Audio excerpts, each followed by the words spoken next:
Bagong taon, bagong pera, imbes na mga dating bayani at opisyal po, mga hayop at halaman na ang disenyo ng mga bagong anyo ng ating salapi na ilalabas po bago magpasko. Silipin nga natin yan sa report ni Ria Fernandez.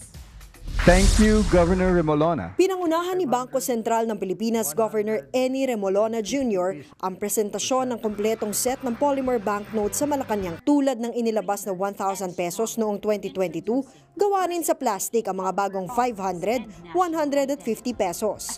Ayon sa BSP, smarter, cleaner at stronger ang naturang banknotes. May advanced features din daw ang mga polymer banknotes na laban sa counterfeiting at hindi basta-basta mapepeke. Mas mababa rin daw ang carbon footprint ng mga ito kumpara sa papel na pera.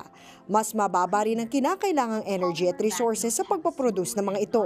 Makinis at non-absorptive din ang mga polymer banknotes kaya hindi basta kakapitan ng tubig, langis o dumi.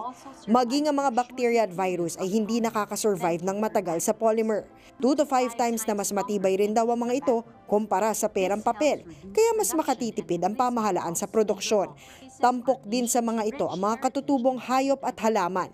Pinuri naman ng Pangulo ang proyektong ito ng BSP.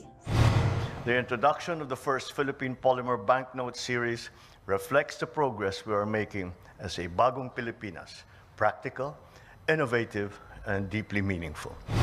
Pwede ng pang-aginaldo ang mga ito sa ilang lugar sa Greater Manila area. Pero sa unang bahagi pa ng susunod na taon, ipakakalat sa sirkulasyon sa iba't ibang rehiyon ang mga bagong pera. Magagamit pa rin naman daw ang mga perang papel na may lumang disenyo, tampok ang mga bayani at dating opisyal ng bansa. Nagbabalita mula sa Frontline, Ria Fernandez, News 5. Mga kapatid, Dimples Romana po, kumpletuhin ang inyong umaga ng mga kwentong puno ng inspirasyon. Salubungin po ang bawat araw ng may ngiti at pag-asa. Kaya't mag-subscribe na po at mag-follow na sa aming social media pages ng News 5.